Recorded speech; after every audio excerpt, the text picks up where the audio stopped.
OK, bien, bienvenue. Je pense que je suis bien placée. Bienvenue à la conférence aujourd'hui de Raphaël Proulx, professeur à l'Université du Québec à Trois-Rivières. Raphaël, avant, dirigeait la chaire de recherche j'ai pris des notes, en intégrité écologique. Et il est aussi co-directeur du RIV à l'UQTR, donc le Centre de recherche sur les interactions bassin versant et écosystème aquatique.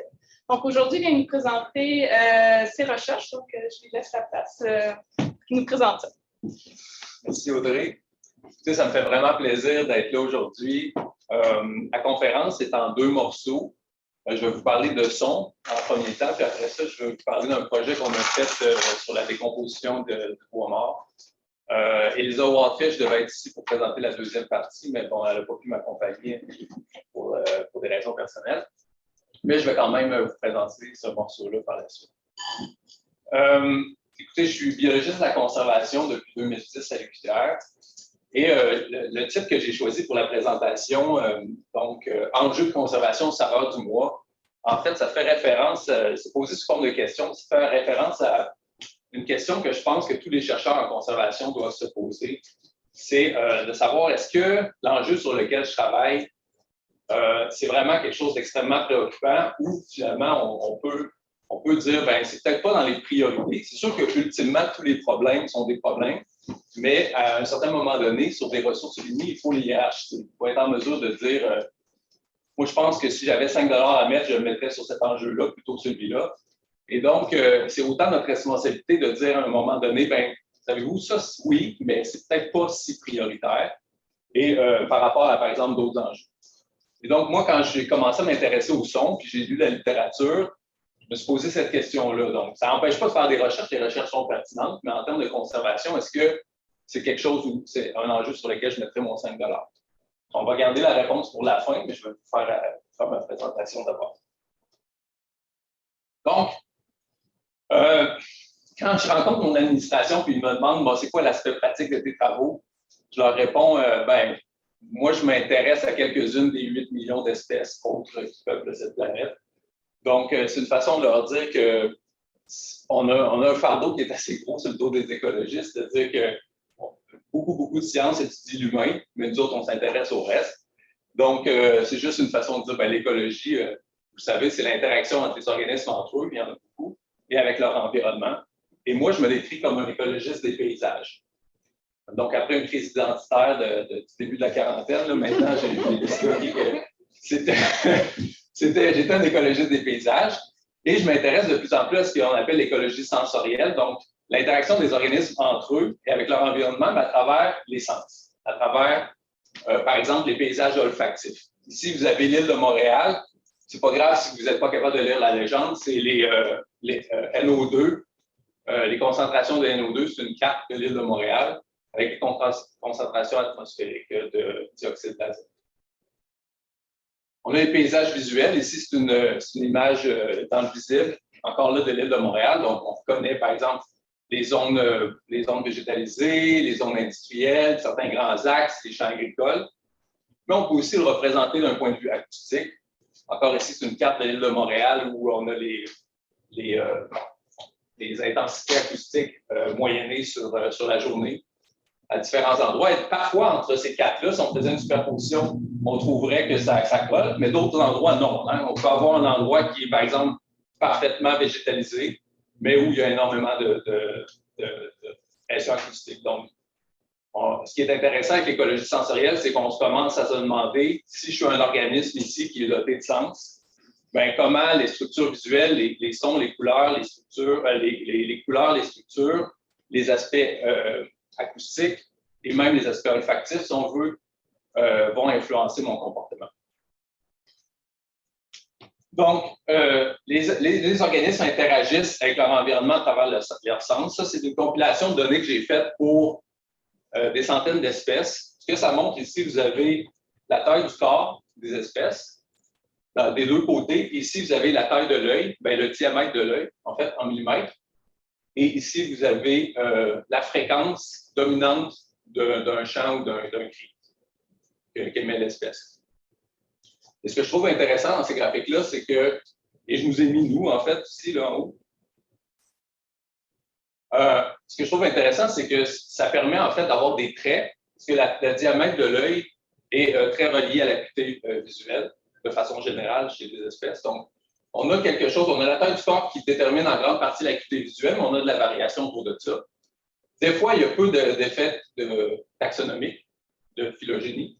Parfois, il y a des forts effets de phylogénie. Ici, c'est une relation entre la fréquence dominante de champ, et ça, c'est très associé à l'oreille, les fréquences à lesquelles l'oreille entend le mieux, parce que c'est sûr que si moi je communique dans une fréquence donnée, par exemple à 100 Hz, j'espère que mes congénères vont être en mesure de m'entendre. Donc, souvent, ça coévolue ensemble, la fréquence dominante et la fréquence à laquelle l'oreille entend bien. Donc, on a des traits assez simples ici à aller chercher qui nous donnent une indication de comment les espèces peuvent interagir avec leur environnement à travers leur sens. Et ce qui est intéressant, c'est que nous, par exemple, visuellement, on est quand même une espèce qui a une bonne vision par rapport au reste donc ici, ce sont les insectes. Ça, ici, c'est la ligne qui correspondrait à peu près à la diamètre d'un œil. Nous, on est ici, qui est le critère légal pour être non-voyant. Donc, vous voyez quand même qu'il y a plusieurs espèces qui sont essentiellement, selon nos standards humains, non-voyantes. Et donc, c'est vraiment intéressant de commencer à comprendre, d'essayer de moins traiter l'information à travers notre filtre humain, comprendre qu'il y a toute une variation dans la façon dont les espèces interagissent sensoriellement avec leur environnement.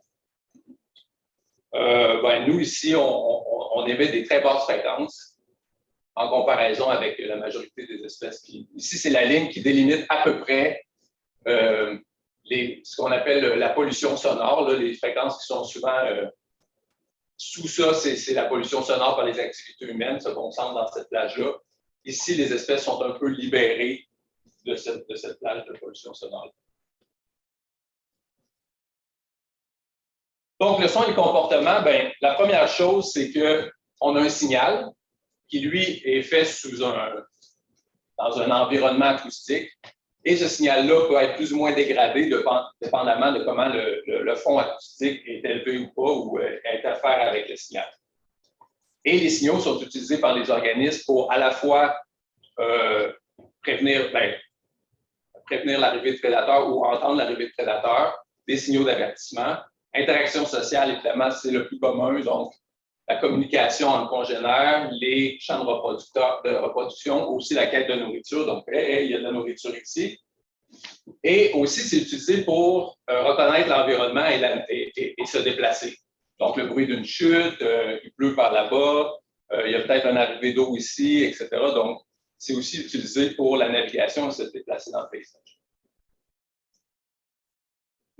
Quand on pense de pollution acoustique, on pense surtout à l'effet que ça peut avoir sur les organismes en termes d'évitement.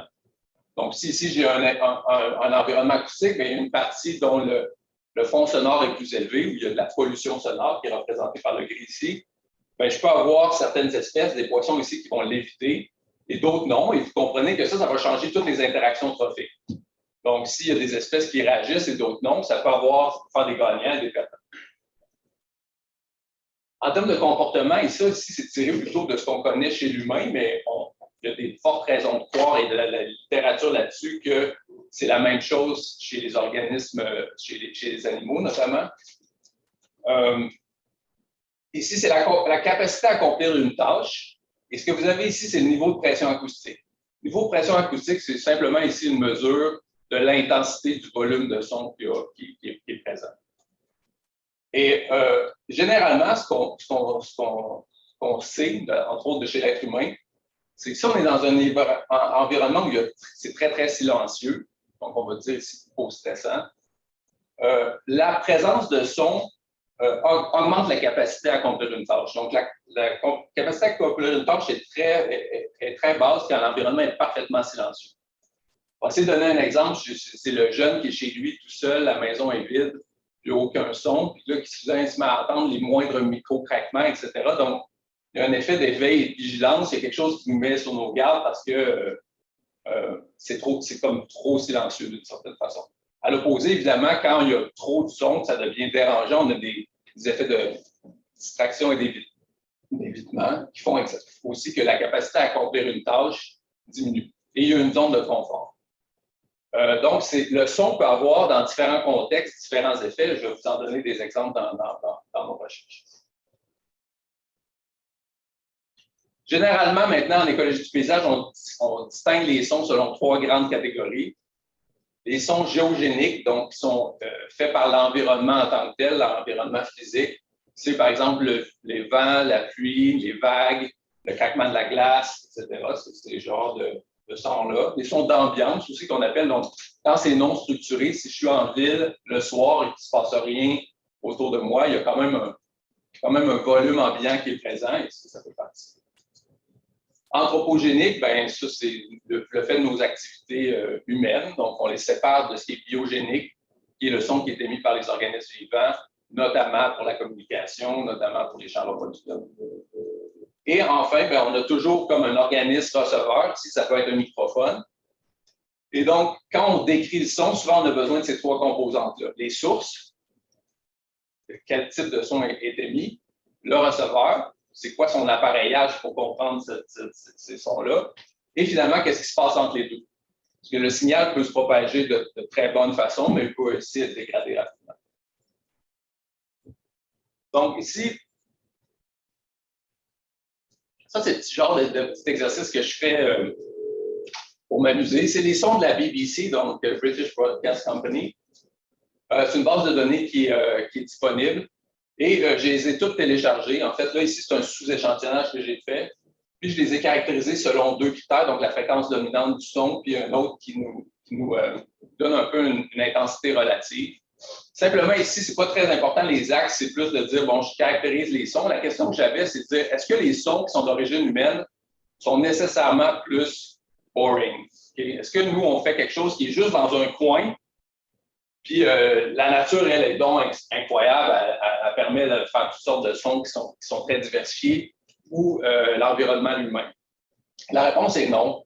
En fait, peu importe, là, c'est juste un tas de points qui sont un par-dessus les autres, mais simplement pour dire que même si on pense que les activités humaines, c'est toujours, par exemple, des basses fréquences de type de son, non, ben, pensez à la musique, pensez à d'autres choses. En fait, on crée un environnement qui est particulièrement riche.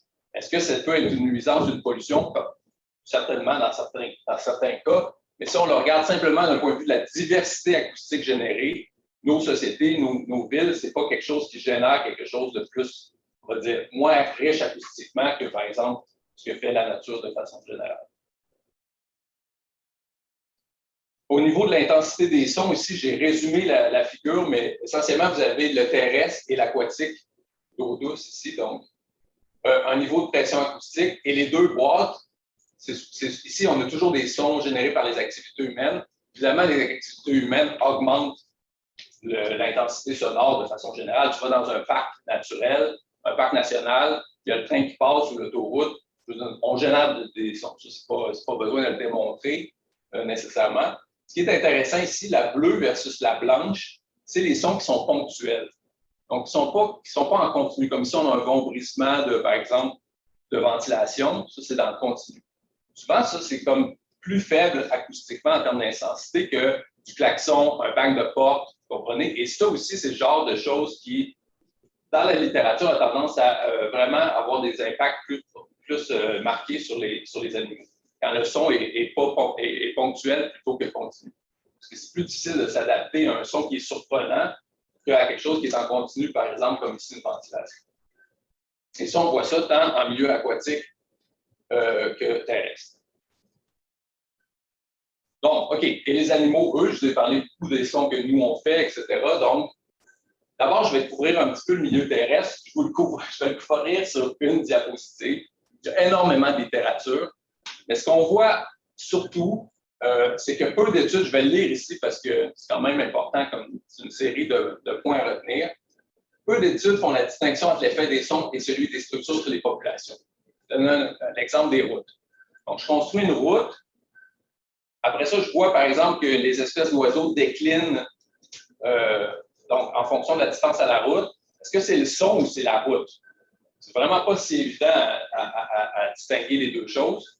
Il y a des expériences qui ont fait des routes de haut-parleurs. Ils n'ont pas vraiment construit une vraie route. Au milieu d'une forêt, ils ont fait une route de son, où ils jouaient des sons de trafic pour essayer de commencer à distinguer ces choses-là. Il n'y en a pas beaucoup des expériences comme ça. beaucoup d'expériences encore qui confondent structure ou, par exemple, pollution atmosphérique et effet du son. Environ 50% des études ou des expériences ne trouvent pas d'effet du son sur les populations. Donc, oui, c'est certainement contextuel. Des fois, oui, des fois, non. C'est pas comme, oh, nécessairement, quand on fait une expérience de pollution sonore, on trouve des effets. C'est loin d'être le cas. L'effet du son sur le comportement est souvent de courte durée. Donc, j'en parlais tantôt quand je parlais des sons ponctuels versus continus. Il y a quand même chez les organismes vivants des bonnes réponses d'ajustement. Nous, on en est un exemple. On est souvent capable de fonctionner dans différents environnements acoustiques, donc on a des aspects de compensation. Et l'effet du son se fait généralement autant de gagnants que de perdants. Donc ça, c'est important, c'est vrai de façon générale. Donc, ce qu'on voit dans les études qui sont très bien faites, qui discriminent l'effet du son sur les comportements, on voit qu'il y a des espèces qui l'évitent, qui ont une réponse négative, mais il y a des espèces qui ne l'évitent pas qui s'en moquent, ou même qui ont une réponse positive. Donc, on a souvent une balance de ce qu'on appelle gagnant et perdant. Et finalement, il est impératif de s'intéresser aux caractéristiques des espèces qui les rendent vulnérables au son. Je pense que c'est là où on doit vraiment avancer pour dire, OK, dans tel contexte de pollution sonore, quelles espèces sont les plus susceptibles d'être affectées?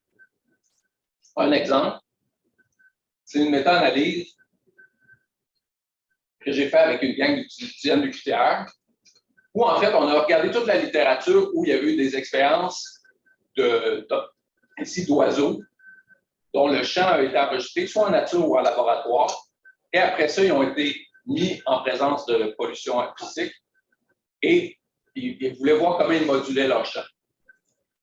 Donc, ici, le changement de chant a été mesuré dans toutes ces études sur un changement de fréquence. Donc, en fait, on fait ça.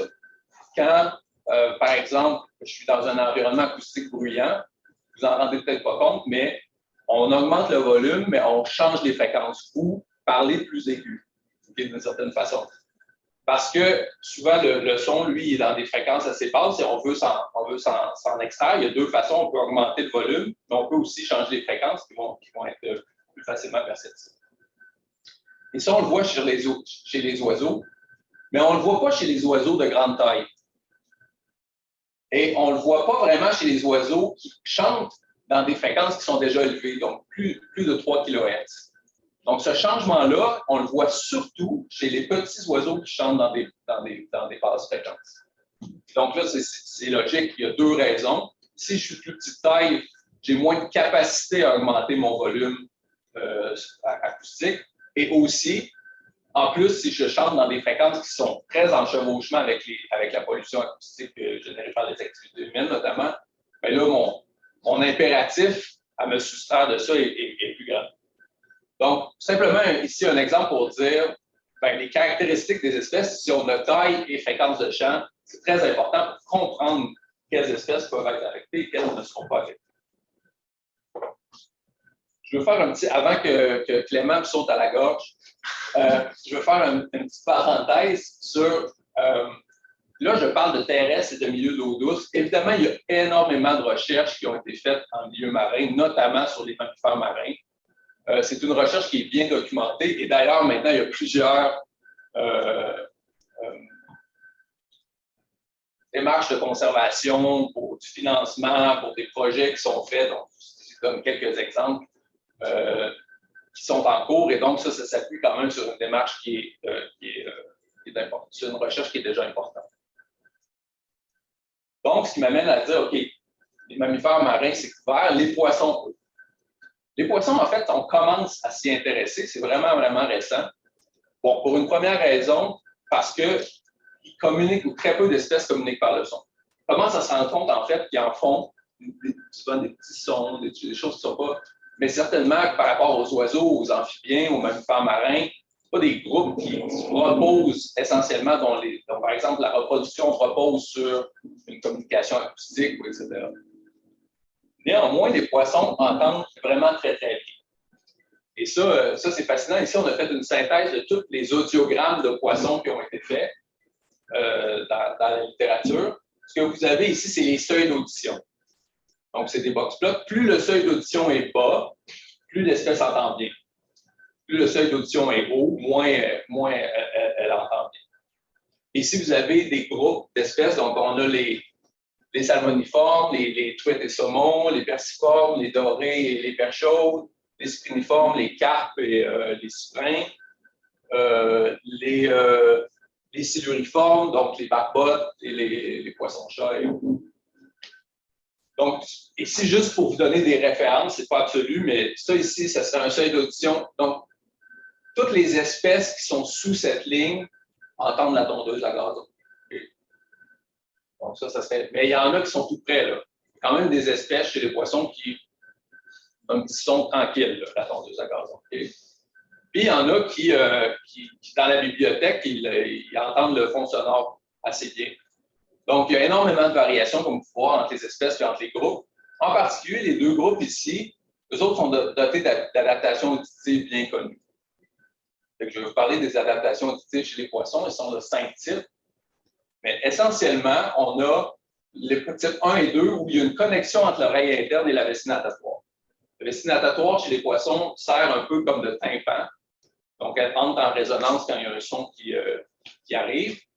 Et si elle est connectée à l'oreille interne, c'est comme nos osselets entre notre tympan et notre oreille interne, ça transmet l'énergie qui peut être interprétée par l'oreille interne.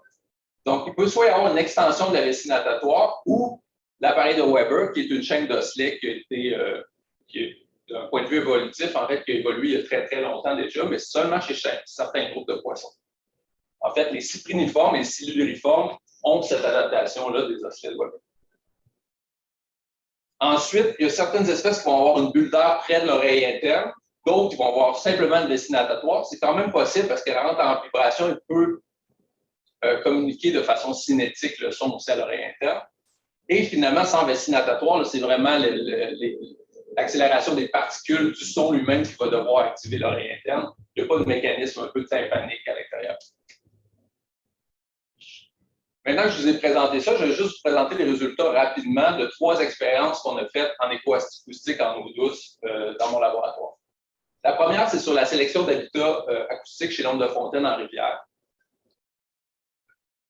Étudiant avec Zakaria Kassem avec Marco Rodriguez. On voulait savoir quelque chose de très fondamental. Est-ce que le son est utilisé dans la sélection d'habitat? La vitesse du courant peut être utilisée, la profondeur de l'eau peut être utilisée. Est-ce que le son lui-même, on est capable de... Est-ce que les poissons sélectionnent, quand on enlève les autres facteurs, des environnements acoustiques particuliers? Donc, on a travaillé sur l'onde de fontaine, qui est une espèce qui n'a pas une bonne audition, un bon seuil auditif. Donc, on est à 105, chez les salmonidés, à peu près à 105 décibels. C'est assez élevé comme seuil auditif. Et qui n'a pas de connexion, une vessie natatoire, mais il n'y a pas de connexion de la vessie de l'oreille interne.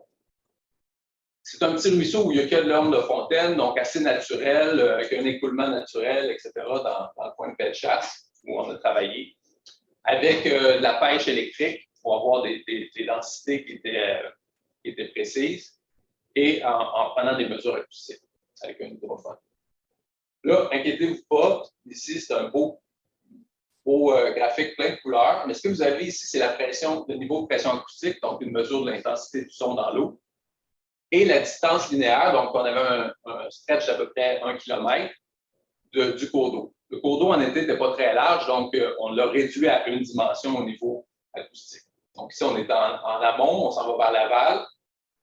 Et vous voyez ici, on va de presque 110 décibels à peu près 50 décibels dans l'eau.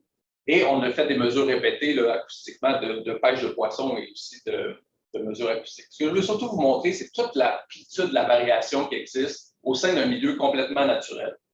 Donc, et c'est ce qui est fascinant sous l'eau, c'est que la profondeur d'eau, le type de substrat, si c'est rocheux ou par exemple plutôt sableux, et la vitesse du courant vont vraiment influencer le son qui se trouve sous l'eau.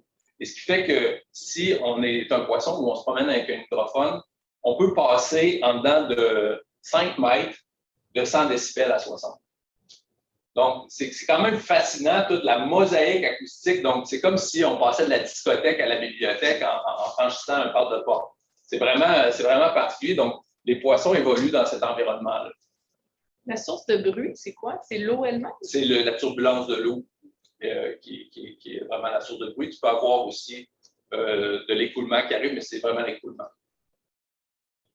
Et donc, on a aussi décrit l'environnement de façon hydromorphologique. Donc, par exemple, les radiers, les fosses, les radiers, les mouilles, les fosses, avec d'autres types d'écoulements, les cascades, etc. Mais bon, on avait quand même beaucoup de fosses et de radiers, comme vous voyez les points jaunes. Et qu'est-ce qu'on a trouvé? C'est après, en contrôlant pour toutes les autres variables d'habitat de l'onde de fontaine, c'est qu'on trouvait en fait plus d'ondes de fontaine, c'est la densité d'ondes de fontaine par 10 mètres linéaire, dans les fosses qui étaient bruyantes. Et aussi, à un certain point, on a vu la même chose dans les radiers qui étaient plus bruyants. Donc, ils sélectionnaient des environnements qui étaient plus acoustiquement bruyants.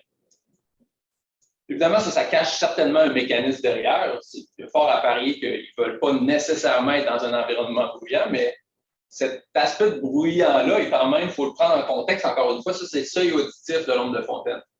Fait que, techniquement, ce qui est ici, il ne l'entend même pas.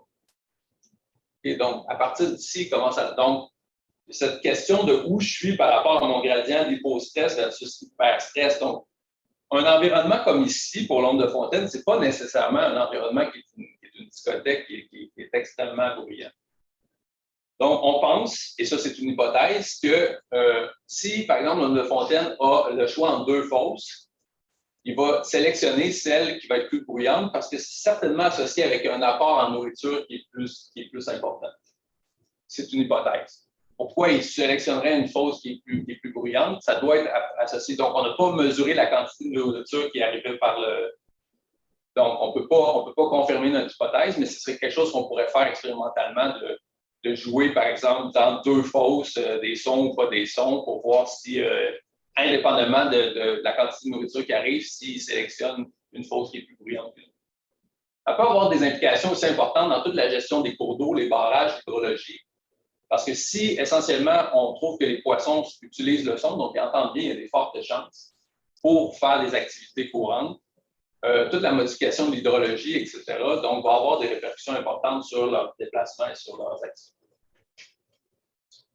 La deuxième expérience, c'est l'effet de l'augmentation des sons subaquatiques sur l'activité d'alimentation de la perche chaude au lac Saint-Pierre. Donc, voici la perche chaude. Elle, sur le seuil d'audition, c'est pas dans les meilleurs, mais intermédiaires, autour de 73 dB, sans connexion aussi. Et on est en hiver. Donc, notre dispositif expérimental, c'était des brimbales. Ici, c'était des sites de brimbales.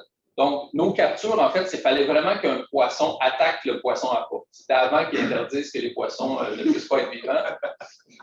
Donc, il y a un poisson à pas, il doit y avoir une attaque pour qu'il y ait une capture. Donc, c'est notre dispositif d'échantillonnage. On l'a répliqué plusieurs jours, plusieurs endroits, avec des hydrophones. Chaque trou a été mesuré la quantité de son. On avait des hydrophones sous la glace, puis on avait des captures. On avait l'heure de la journée. Je ne vous montrerai pas beaucoup de statistiques, mais croyez-moi, là, après un certain temps, on est capable de gérer ces bases de données-là comme il faut. Donc, on a fait tout le dispositif comme expérimental, mais je voulais juste vous montrer que c'était un dispositif de capture par brimbale. Ici, ce que vous avez, dans le fond, c'est comment on a fait le contraste acoustique.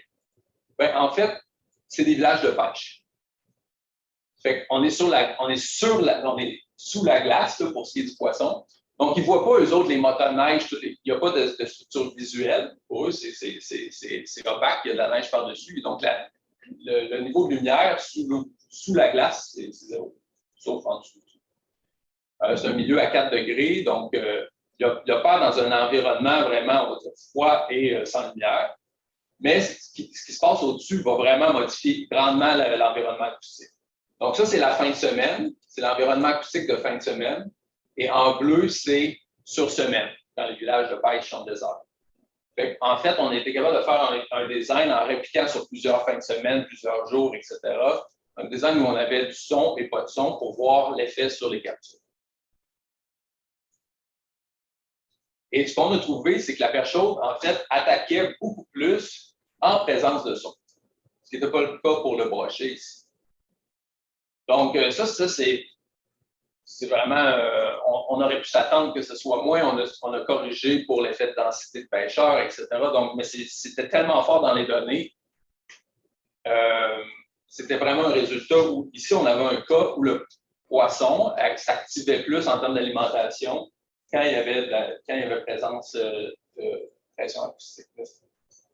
Et ce qu'on pense, on a toujours une hypothèse qui sort de ça, c'est qu'on est dans un environnement clairement hypostress, il fait froid, il n'y a pas de lumière, etc. Il ne se passe pas grand-chose sous la glace.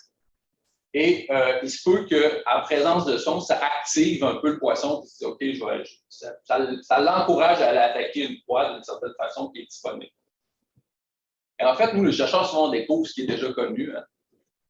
Notamment des pêcheurs sur la glace. Ça, je peux vous le montrer parce que ça me fait rigoler. Jay Swimmer, ici, qui dit que si quelqu'un commence à creuser un trou à peu près à 100 verges, souvent, le poisson se met à mort. L'autre qui dit souvent, j'ai regardé les poissons sous l'eau avec une caméra, et même quand quelqu'un creuse un trou à 10 pieds, et croyez-moi, ça fait vraiment du trou sous l'eau. Il n'y a aucun doute que. Il ne bouge même pas. Donc, on pourrait penser que nécessairement le poisson va s'enfuir. C'est comme un son ponctuel, etc. Mais il ne semble pas que ce soit le comportement. Et là, probablement, il faut le mettre dans le contexte qui est celui, on est sous la glace, l'hiver, dans du froid, dans du noir. La troisième, c'est une qu'on a faite tout récemment au lac Saint-Pierre. C'est l'effet des sons de moteurs à bateau sur le comportement d'équipement de 30 espèces de poissons au lac Saint-Pierre. Là, on a travaillé en été. Encore un dispositif expérimental semblable à celui qu'on utilisait juste auparavant, mais avec des trappes Alaska. Donc la trappe Alaska, ceux qui ne connaissent pas, c'est comme juste un tunnel dans lequel le poisson rentre et reste pris dans une cage de rétention. Et en fait, ça couvre toute la colonne d'eau. Donc, on était dans 1,5 mètre d'eau. La trappe est comme ça. Il y a des ailes qui font qu'il dirige le poisson tranquillement. Donc, c'est très passif. Comme le poisson a le choix de rentrer tranquillement dans la trappe ou s'en retourner. Et ce qu'on avait, donc, on avait un dispositif avec ou sans son, mais on a fait tourner un moteur. Tu sais que ce n'est pas très écologique, ça. On a fait tourner un moteur derrière la trappe, donc ce n'était pas visible pour n'importe quel poisson qui s'en venait vers la trappe. Et on a bien réussi à modifier l'environnement acoustique. Donc, ça, c'était nos traitements avec moteur, ici, là. Mais notez quand même toute la variation. Donc, même moteur, même distance à peu près de l'entrée de la trappe. Mais dépendamment du courant, où on était, la végétation, la profondeur, comment ça changeait, ça modifiait juste en une dizaine de mètres, assez pour avoir quand même des variations importantes dans le niveau de pression acoustique à l'entrée de la trappe. Bon, ici, ça, c'est comme quand il n'y avait pas de moteur dans les mêmes endroits, on voit qu'on a vraiment eu un traitement de l'acoustique. Ça, c'est ce que ça ressemble, le lac Saint-Pierre, pour ceux qui ne connaissent pas. Donc, on allait dans une petite baie, 1,5 mètre d'eau, on faisait nos dispositifs de trappe avec 100. Encore là, je vous épargne tout le mambo-jumbo statistique, mais c'était bien fait. On avait Marco Rodriguez sur le comité, donc moi, je suis surveillé en permanence s'il y a quelque chose de point statistique. Et ça, c'est les résultats. C'est quand même. Moi j'ai commencé ce projet-là en disant ça ne marchera pas. Il n'y aura aucun. Tous les poissons vont s'en moquer complètement. J'étais complètement dans l'erreur. En fait, on ne voit pas très bien, mais tous les points verts pâles ici, c'est les poissons qui ont des connexions. Donc ici, c'est juste le test de pente là, associé à l'effet de l'espèce, à l'essai du traitement sur l'espèce, sur les densités de capture. Si on est à gauche, là, le petit trait pointillé ici est à 0. Si on est à gauche, il y a un effet de répulsion. Donc, en moyenne, les poissons, quand il y a du son, rentrent moins dans la trappe que quand il n'y a pas de son. Pas de moteur qui est en train de jouer. Et ici, il irait un peu plus. Mais là, vous avez les intervalles de confiance, ça chevauche quand même. Mais ici, on a tout un bloc des points verts, qui sont les poissons avec une connexion entre la vessie natatoire et l'oreille interne, qui évitaient significativement la trappe. Donc ça, là-dedans, on avait des cyprins, des meuniers et chevaliers, donc les catastronidés, les siluridés, barbottes et aussi la tanche qui tombe là-dedans, qui est une espèce introduite. On avait une autre espèce ici, la lauze, qui a une extension aussi. Et sans connexion, c'est doré, brochet, perchaud, crapet. Les autres, en général, on ne pas montrer d'effets comportementaux au niveau des captures dans la trappe. Donc, essentiellement, là, on a quelque chose, un guide assez simple. Là, si ça se confirme, que les poissons qui ont des bons seuils auditifs, donc qui sont dotés de connexion, les autres, c'est pas si fort ce qu'on jouait non plus. Là, je vais juste le remettre rapidement. Mais on est autour de 110 dB, là, on est loin, on est même loin de la tondeuse à gazon. Et donc, puis c'est quand même appréciable, 30 dB de différence. C'est pas négligeable, mais c'est pas non plus comme quelque chose qui est connu, par exemple, pour faire des dommages physiques aux poissons là, en termes de façon comme le bon soin, ils n'auraient pas laissé. Donc, en fait, oui et non pour les autres pour l'instant. Donc, ce qui m'amène finalement à répondre à ma question. Moi, après avoir fait les 4-5 dernières années sur le poisson et sur le son, au début, j'avais vraiment envie de dire la saveur du mois. Mais aujourd'hui, j'ai envie de dire que possiblement, surtout pour les organismes aquatiques, c'est un enjeu de conservation. Pourquoi surtout pour les organismes aquatiques? Tout simplement parce que nous, l'humain, on est une espèce sensorielle qui a quand même une bonne audition. Pas la meilleure du règne animal, mais on n'est pas mauvais. Et nous-mêmes, on est dérangés par trop de son, par trop de pollution sonore. Et donc, on a même une réglementation, on a des murs anti-bruit, des pneus qui sont silencieux, on a des réglementations en ville pour l'intensité de poids après une certaine heure. Donc, nous, on est aussi affectés. Donc, ce qui nous affecte, nous, vont affecter les animaux aussi grandement. Donc, il y a une certaine forme de régulation qui se fait un petit peu, je veux dire, naturellement. Même dans les parcs nationaux, maintenant, ils veulent d'une façon réglementée parce que les utilisateurs de parcs nationaux disent qu'ils n'ont pas une expérience nature. C'est vrai, je suis allé à Jasper, t'es loin, là. T'entends le train qui passe dans le bas de la vallée. Donc, vous voyez, déjà, les humains amènent eux-mêmes une situation d'inconfort qui va amener à changer certaines réglementations. Pour les poissons, je pense qu'on touche simplement la pointe de l'iceberg. Le type d'expérience que nous, on a mené, puis ça semble se confirmer, là, semble dire qu'il va falloir à un certain moment donné, comme pour les grands mammifères marins, avoir un certain nombre de réglementations qui vont s'imposer dans des endroits pour certaines espèces. Donc, je pense que tranquillement, c'est en train de devenir un enjeu de conservation. Excellent. Donc, je continue. Là, je viens de vous parler de ça, on s'en va complètement ailleurs. Okay? C'est comme là, tout le monde, on fait un reset. Là. En fait, c'est un projet que j'ai commencé un peu sur le pouce comme ça. C'était pas financé autre que par ma chaire de recherche. J'ai fait beaucoup de choses en milieu urbain sur les espaces engazonnés. Et notamment dans ça, je me demandais, on voulait voir comment une gestion moins intensive des espaces engazonnés en milieu urbain avait des bénéfices environnementaux et fauniques. On en a trouvé plusieurs. On a fait un article qui a été assez bien reçu sur le sujet, mais on n'avait pas le carbone. Et moi, je me disais qu'un autre aspect qui pourrait être fait, c'est une gestion moins intensive, c'est de remplir les stocks de carbone perdus dans le sol. C'est une des choses sur lesquelles je me disais. Donc, ça m'a amené un petit peu à m'interroger, travailler sur le carbone, les stocks de carbone. Entre-temps, j'avais aussi une autre idée sur comment on pourrait aussi travailler en forêt pour optimiser l'entreposage de carbone, mais pas dans une forêt aménagée, gérée, par exemple, par la foresterie, dans une forêt qui est naturelle, qui est en régénération ou tout simplement qui est protégée. Et c'est ce que je vais vous parler aujourd'hui. Donc, évidemment, je vais passer rapidement. C'est la présentation d'Elisa. Si vous trouvez qu'il y a des belles animations, qu'elle est beaucoup plus jolie que la mienne, c'est elle qui a pu le lever. Donc, je vais passer rapidement. Mais bon, vous le savez, essentiellement, en milieu forestier, il y a essentiellement 3 grands stocks de carbone. On peut être dans la végétation vivante, dans le sol ou les débris ligneux. Donc, les débris ligneux, c'est un stock qui est souvent pas si important comparativement aux 2 autres, mais sur lequel moi, je jugeais qu'il était possible, en fait, théoriquement, en fait, de travailler. Donc, l'idée ici, j'ai encore une belle animation. L'idée ici, c'est de dire, ben, on sait déjà que quand une forêt devient mature, donc dans les vieilles forêts, c'est un peu ce qui se passe. Les taux de décomposition des débris ligneux ralentissent, puis il commence à se former un stock qui s'accumule dans les forêts qui sont plus anciennes, ce qui n'est pas nécessairement présent dans les jeunes forêts. Et ça ici, c'est illustré ici par simplement, donc ici on a l'âge de la forêt, pas jusqu'à 300 ans. On a rapidement le compartiment aérien qui vient qu'à plafonner. Donc, évidemment, les arbres croissent puis atteignent leur maturité.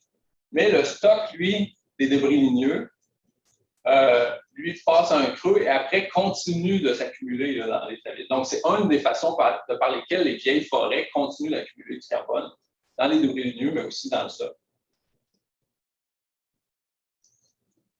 Donc, quand on a commencé cette étude-là, on s'est intéressé surtout à une étude de Mark Hartman, où il faisait, dans le fond, il avait colligé des données, beaucoup de données sur justement la décomposition des débris ligneux, où il avait ramassé les taux de décomposition pour plusieurs études dans différents contextes. Dans cette étude-là, il fait une analyse essentiellement qualitative des données, un petit peu quantitative. Nous, on a fait une analyse un petit peu plus quantitative de ces données. Pour commencer à regarder, OK, qu'est-ce qui affecte les vitesses de décomposition des débris ligneux? Une des premières choses, en fait, qui ressort là-dedans, c'est que la position. Évidemment, donc, si le morceau de bois mort et reste debout, versus s'il est couché au sol, il décompose quand même beaucoup plus vite que s'il est directement en contact avec le sol. Donc, c'est logique. Donc, il est moins humide, il sèche plus rapidement, il est possiblement moins attaqué par les organismes du sol. Donc, beaucoup de la décomposition est associée au sol aussi. Donc, en fait, c'est une des choses qui était très notable. L'autre, c'est évidemment la taxonomie. Donc, il y a essentiellement à cause de la matière elle-même, le type de matière elle-même. Donc, il y a beaucoup de variations dans les taux de décomposition entre les grandes familles, soit chez les angiospermes ou les gymnospermes d'arbres. Et finalement, on le sait, la température. La précipitation n'était pas si notable dans son jeu de données, mais ici, la température, OK, dans le jeu de données de Hartman, on se promène à l'échelle du monde. Là. On n'est pas à une échelle locale, donc on a des forêts à différents endroits, donc dont la température annuelle change, mais quand même, on a un signal dans les données que plus il fait chaud, plus les activités de décomposition est stimulée et plus la décomposition est rapide. Ici, on a toujours le taux de décomposition qui est en fait une mesure sans unité là, qui mesure la vitesse de décomposition.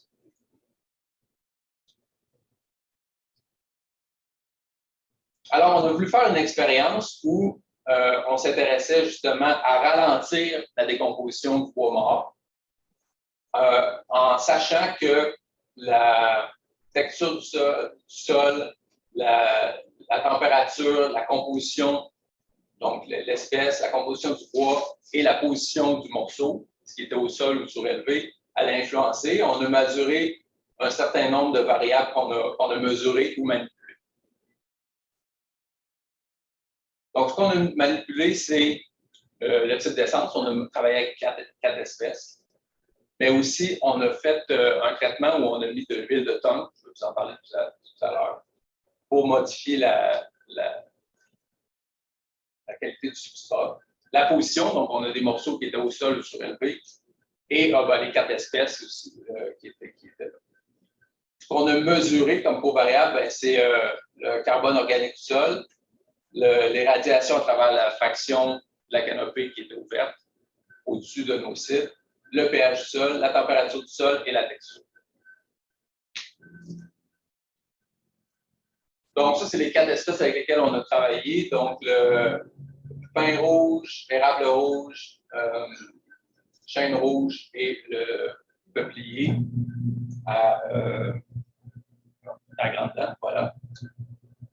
On a fait varier, on avait 4 espèces dans chacun de nos sites. On a traité une certaine proportion de nos échantillons avec l'huile de thon, qui est connue justement, c'est une huile pour préserver le bois. Donc, aujourd'hui, j'avais à refaire l'expérience. Le traitement que j'utiliserais, c'est plutôt de l'ombrage, parce que je trouve que c'est plus réaliste en termes de manipulation du milieu, de dire je vais créer des zones d'ombrage au-dessus de certains débris ligneux plutôt que de mettre de l'huile dans la forêt. Okay? Mais bon, conceptuellement, ici, ce qu'on voulait, c'est modifier la composition, la qualité du substrat pour la décomposition. Donc, c'est connu que l'huile de thon devrait ralentir la décomposition. Ensuite, on a perché nos morceaux pour faire la position, donc sur des tiges, puis il y en a d'autres qui étaient au sol. Donc, ça, c'était notre traitement debout versus couché.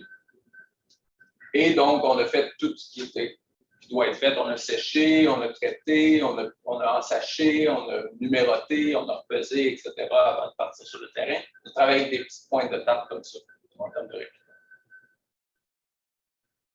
Et donc, on avait 4 traitements croisés. On avait des traitements avec l'huile de tongue, des morceaux naturels, élevés ou au sol, donc complètement croisés. Donc, on pouvait avoir de l'huile de tongue, des morceaux avec l'huile de tongue au sol ou surélevés et vice-versa. On a travaillé dans 30 sites au niveau d'une forêt privée où on a établi des sites avec les. Et on a mesuré l'ouverture de la canopée, des variables de sol et la température du sol avec des sondes locaux qui étaient enfouis dans le sol à 500 cm de profondeur. Pour ne pas être en contact directement avec le rayonnement solaire. Et ensuite, on est allé les récupérer. Là, ici, je montre seulement les résultats pour le peuplier, parce que l'expérience, on l'a commencé en 2020. En fait, on a commencé l'an passé. Là, à la fin de cette année-ci, ça va faire 2 saisons complètes que les morceaux sont là. Mais pour le projet d'Elisa, on a ramassé une des espèces qui décomposait plus rapidement, c'était le peuplier. Donc, ça, c'est seulement une saison de décomposition. On les a mis sur le terrain immédiatement après la fonte des neiges. On les a récoltés juste avant qu'il neige de nouveau dans le donc, là, ce que je vais vous montrer, c'est une saison de décomposition pour le peuplier. Donc, on a récupéré les morceaux. Ensuite, on a nettoyé, on a séché de nouveau et on a mesuré le cas en fonction de la différence de perte de masse. Ensuite, on a voulu modéliser la perte de masse, donc le taux de décomposition des morceaux, en fonction de toutes les variables que je vous ai montrées. Entre autres, on a mis l'interaction entre la position, donc au sol ou debout, et la température, le pH du sol et le carbone du sol, parce qu'on ne s'attend pas que le carbone du sol influence la décomposition d'un morceau qui est debout. D'accord? Donc, il faut absolument prendre en compte que toutes les variables de sol vont influencer seulement les morceaux qui sont au sol. Sinon c'est logique. Donc, on devait absolument mettre ces interactions-là. Les traitements, position et scellant, ici, étaient dans le modèle comme facteur à tester. Oui. Oui. Donc, voici les résultats. Les taux de décomposition les plus rapides étaient pour les morceaux non traités au sol, mais les taux de décomposition les plus lents étaient pour les morceaux debout, surélevés, mais aussi naturels. Donc, ce n'étaient pas les morceaux qui étaient au sol, qui étaient surélevés et traités par l'huile de tongue. C'était les morceaux qui étaient naturels. Je vais vous en parler après pourquoi on pense que c'est ce qui s'est passé. Ici, donc, c'est les taux de décomposition pour les différents traitements, mais c'est représenté ici avec toute la variabilité intensile. Ça, c'est les résultats du modèle. Ici, en fait, ce qu'on voit, c'est que ici, le carbone du sol, en fait, est utilisé comme un proxy pour l'humidité du sol. En fait, c'est très, très, très relié, les deux. Donc, ici, nous, c'est plutôt un proxy pour l'humidité du sol. Donc, évidemment, ici, vous avez les morceaux de bois qui sont au sol, au sol, au sol, pour l'effet de la température, du pH et de l'humidité. Et ce qu'on voit, c'est que pour tous les morceaux couchés au sol, il y a effectivement un effet de l'humidité du sol, du pH, donc pH plus élevé, décomposition plus rapide, et de la température. Donc, une température au sol plus élevée, décomposition plus rapide. Tout ça cadre parfaitement avec la théorie.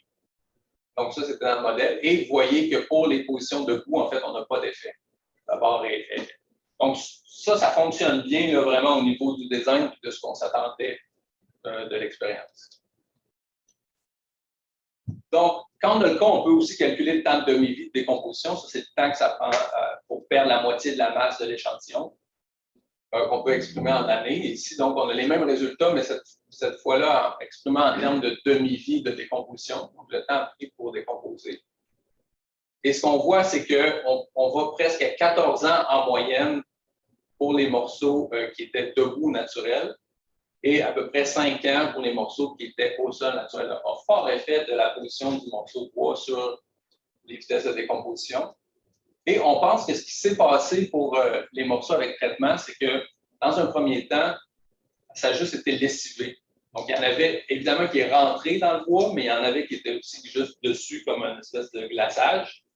Et avec la pluie, bien, ça a lessivé ça, puis on a fait une perte de masse qui est associée au lessivage de cette partie-là. On pense qu'avec les morceaux qui vont être restés plus longtemps, on va voir l'effet du traitement du scellant sur le taux de décomposition.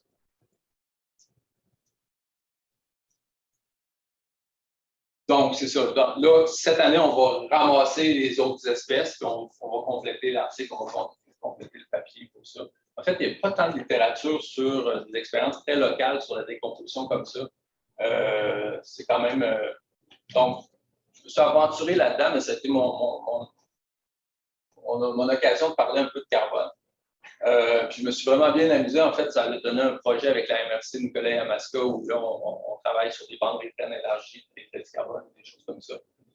Mais donc, j'ai trouvé ça fascinant. Puis je voulais le présenter parce que je sais que Philippe avait des idées similaires, donc ça m'intéressait de lui montrer et de présenter ça avec mon article. Donc, voilà, ça complète la présentation. Il y a évidemment différents remerciements associés au projet d'Elisa. Puis, je voulais vous remercier pour votre attention. Je pense qu'on n'est pas pire dans les temps. Parfait, ouais. Donc, merci tous.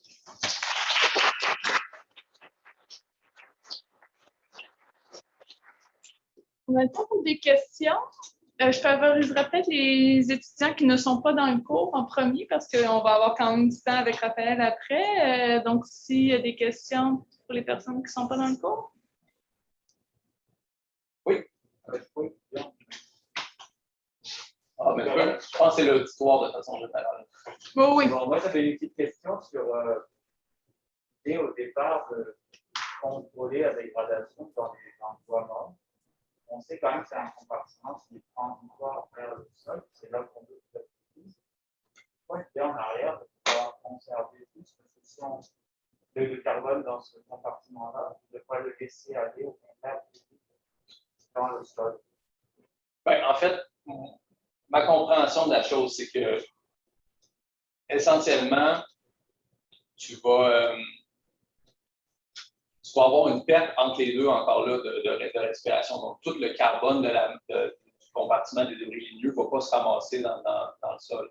Donc, des processus qui sont vraiment associés, par exemple, à la perte des feuilles, mais aussi les plus petites branches et tout, ça va continuer à alimenter. Donc, ce n'est pas d'arrêter les apports de carbone vers le sol, fondamentalement. C'est comme, moi, pour ça, je dis, j'aime dire qu'on accélère un peu vers une vieille forêt. C'est-à-dire que même si la forêt n'est pas vieille ou ancienne en tant que telle, c'est qu'on veut favoriser un compartiment des débris ligneux qui, lui, décompose moins vite. En vieille forêt, pourquoi? Essentiellement parce que la canopée devient très, très fermée. Aussi, les bois qui sont là de deuxième discussion, souvent, sont plus lents à la décomposition, etc. Donc, c'est un petit peu de refaire ça à une échelle, un peu comme quand on fait, par exemple, une éclaircie pré-commerciale pour dire, j'accélère le développement de ma forêt vers un état futur.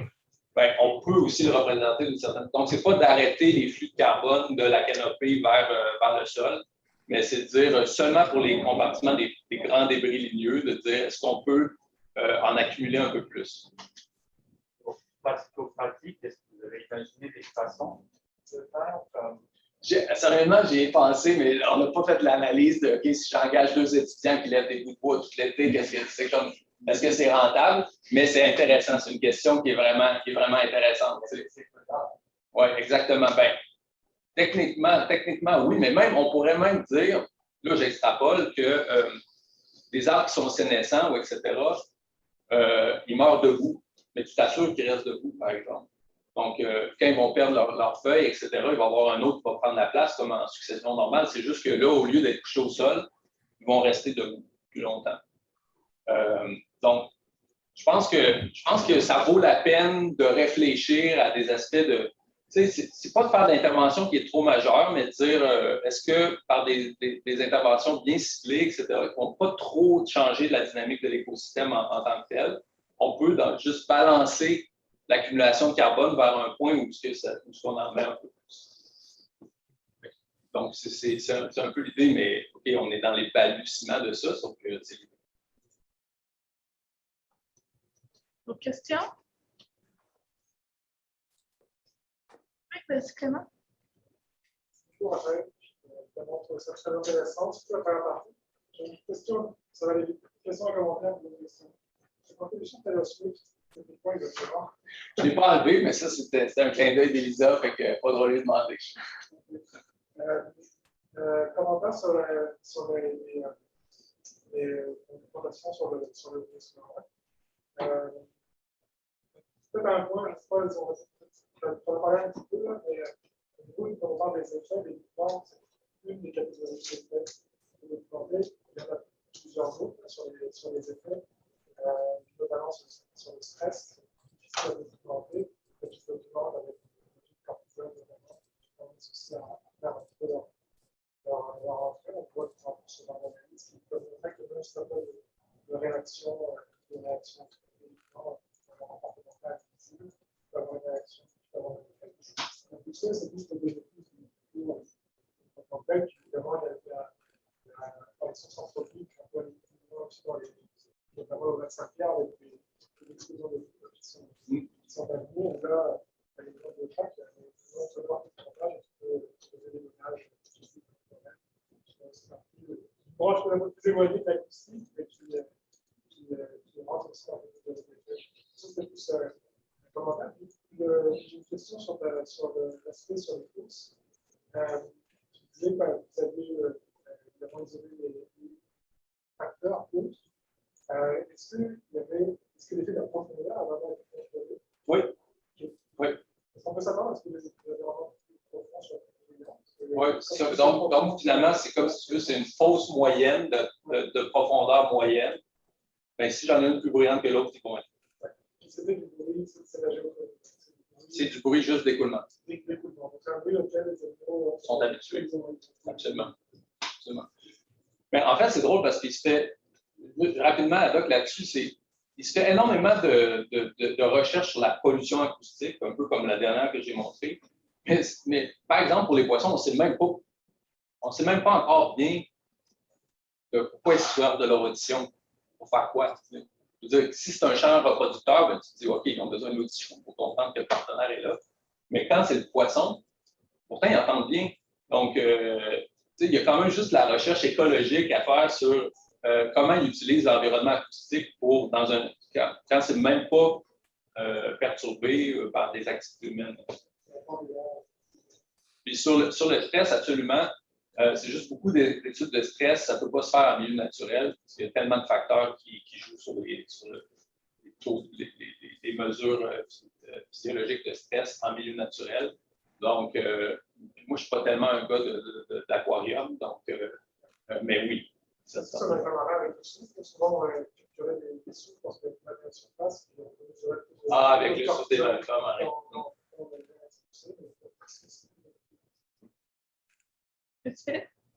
Une question. Le moteur que vous aviez mis là en arrière, est-ce que c'est un bruit continu? Et si oui, est-ce que vous avez pensé avoir quelque chose qui était intermittent? Oui. Qu'est-ce qu'elle appelle? C'est ça, il y a tellement de recherches à faire, mais oui, on aurait pu avoir un plan où on avait un bruit intermittent, mais juste pour avoir la puissance statistique, il fallait répliquer ça. Il fallait quand même pêcher sur des longues périodes. Je ne l'ai pas mentionné, mais c'est 2h30 pour avoir des captures à différents moments de la journée, à différents endroits, etc. Donc, on n'avait pas la puissance statistique pour mettre un autre niveau de traitement, mais c'est clair. Moi, je pense que là où il va y avoir le plus de réponses chez l'organisme, c'est clairement chez les bruits. Là, c'est un bruit continu. C'est le moteur, il tournait en fait au neutre. Ben, en fait, non, on faisait tourner l'hélice. Il fallait ancrer la chaloupe comme. On ne faisait pas tourner, mais parce que le son, en fait, parce que si le moteur est au neutre, on a un son qui est à l'extérieur, qui est évident, mais lui, ce qui génère vraiment du son dans l'eau, c'est l'hélice qui tourne. Donc, si on ne fait pas tourner l'hélice, on n'avait pas le niveau d'acoustique qu'on pouvait générer sur l'eau. Donc, ouais, on a trouvé les choses pour la recherche. Oui, juste revenir pour l'expérience avec les truites. Est-ce que vous avez contrôlé pour l'oxygène puis la température de l'eau? Parce que c'est vraiment deux facteurs importants. La température, et là, tu me prends en froid, il me semble que oui. L'oxygène, je n'ai pas l'impression, on ne l'a pas mesuré du tout, pour être franc, mais je n'ai pas l'impression que c'est un enjeu là parce qu'il y a un bon écoulement dans cette rivière-là, c'est tout couvert forestier, etc. Ça se peut qu'à certains endroits, il n'y a pas de densité de plantes dans le cours d'eau qui pourrait vraiment faire chuter drastiquement les concentrations d'oxygène, mais ce n'est pas impossible. Mais non, on ne l'a pas vu. Sauf que je ne pense pas que c'était un facteur ici, là, à cause que l'eau circulait beaucoup d'échanges avec beaucoup d'écoulements turbulents, donc qui mettent de l'oxygène dans l'eau, etc. Je ne pense pas qu'il est dans ça. Angélique? Oui, merci Raphaël. Question naïve de ma part. Et pourquoi le bruit serait important pour les poissons? Puis, naïvement, on a envie de dire, la pression de prédation sur les espèces. Partout, ouais. Okay. Puis je me dis, ben, peut-être que le bruit, c'est un indice utilisé pour déterminer le niveau de prédation, la présence d'un prédateur. Et le résultat que tu montres, au lieu de les classer par toutes tes espèces, classées par ceux qui ont une connexion, si tu refais ce graphique-là, mais tu mets le niveau de profil de l'espèce. Est-ce que tes espèces proies ont tendance à plus répondre que tes espèces prédatrices? Ça se pourrait. C'est juste que le mécanisme, il ne serait pas évident pour moi, tu comprends? De dire, OK, il y a un bruit de moteur. C'est un bruit de moteur, hein, c'est pas un bruit de prédateur, je suis d'accord avec toi. Tu peux utiliser le son pour essayer de détecter la présence d'un prédateur, mais là, c'est un bruit de moteur, donc, qui est probablement connu des poissons dans ce milieu-là, parce que c'est un milieu où il y a toutes sortes d'embarcations à moteur. Et donc, le poisson s'en va vers ça, puis j'ai de la misère à dire, puis tu dis, ça, c'est un prédateur, mais. Ouais, tu sais, les cubes de prédation, c'est très intéressant. Absolument, absolument. Mais. Je serais juste curieuse de voir ce graphique-là, où tu as toutes tes espèces listées comme ça, mais tu les classes. Mais c'est ça, le seul danger, puis je pourrais le faire, puis je te l'enverrai, mais le seul danger, c'est de dire, OK, mais c'est après ça d'être beaucoup plus spéculatif sur le mécanisme. Au moins là, je me dis, tu sais, les espèces qui sont sensibles, eux autres, ils vont entendre un son qui est inconnu, puis ils approchent, hein, tu sais, parce que là, ils approchent, le son augmente. À un moment donné, ils ont un choix comportemental à dire, OK, je vais ou je ne vais pas. Mais c'est vrai que si c'est une crainte de dire, bon, OK, c'est peut-être un environnement de prédation, ça se pourrait aussi. C'est un bon point. Excellent point. Oui, merci Raphaël pour ta belle présentation. Moi, je vais te parler du carbone, ça m'intéresse beaucoup. C'est vraiment une belle expérience que vous avez faite, bravo. Là, je me demandais, dans le laboratoire, est-ce que vous envisagez d'autres, qu'est-ce que vous envisagez pour le futur? Pas du tout, c'est là, it's up for grab. Ben, en fait, tu sais. T'as pas de plan encore? Ben, j'ai juste des idées, là, mais à court terme, en fait, là, je m'en vais vraiment vers l'écologie sensorielle. Ouais. J'aimerais ça garder un aspect appliqué de carbone, comme là, j'en fais avec la MRC. C'est quelque chose qui m'intéresse vraiment. Mais à court terme, là, je m'en vais vers l'écologie sensorielle où je peux vraiment manipuler des paysages complets. Donc, je travaille avec les insectes chanteurs parce que pour eux, un paysage, c'est à peu près 10 mètres par 10 mètres. J'ai fait mes estimations. Donc, je peux manipuler, je peux faire des routes, je peux faire des murs, je peux faire des bâtiments, je peux faire des choses, je peux jouer du son, mettre de la lumière, enlever de la lumière. Je peux vraiment travailler à une échelle de paysage avec ça.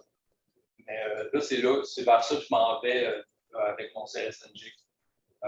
Mais le carbone, c'est quelque chose que, en fait, c'est quelque chose qui m'intéresse d'un point de vue de conservation. Puis vraiment dire, surtout qu'il y a un marché du carbone maintenant, je pense que ça devient vraiment un incitatif pour faire bouger les choses. Par exemple, dans les milieux urbains, avec les entretiens plus extensifs, là, cet été, on a fait beaucoup de mesures avec 3 municipalités.